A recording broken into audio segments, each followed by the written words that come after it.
అందరికీ నమస్కారం. యోగా చేసేటప్పుడు దుస్తులకి చాలా ప్రాముఖ్యత ఉంటుంది.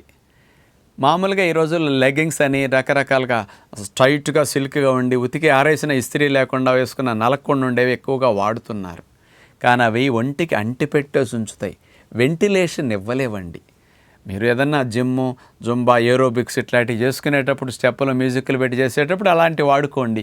కానీ యోగా చేసేటప్పుడు కాటన్ వస్త్రాలు, ఖద్దర వస్త్రాలు, బాగా చెమటను పీల్చేవి, లూజ్గా ఉండే వస్త్రాలు ధరించి యోగా చేస్తే గాలి రాకపోకలకు బాగా జరిగి మరి కణకణానికి ప్రాణవాయు సంచారం బాగా వెళుతూ బాడీలో హీట్ ప్రొడ్యూస్ అవుతున్నప్పుడు మంచి కూలింగ్ ఇస్తూ ఇంటర్నల్ వాతావరణాన్ని కూడా మీకు కాస్త వేడెక్కి చిరాకు అనిపించకుండా మంచి స్థితిలో ఉండటానికి ఈ దుస్తులు సహకరిస్తాయి.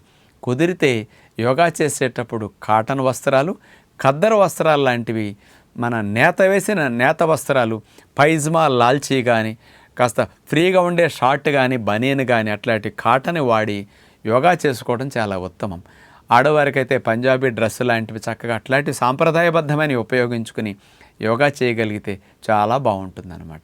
ఎందుకని సిల్క్వి టైట్గా నొక్కి పట్టేవి మాత్రం యోగా చేసేటప్పుడు వాడకుండా ఉంటే బెనిఫిట్స్ ఎక్కువ వస్తాయని, సౌకర్యంతో పాటు మీకు ఎక్కువ బెనిఫిట్స్ని ఇస్తాయని విజ్ఞప్తి చేస్తూ నమస్కారం.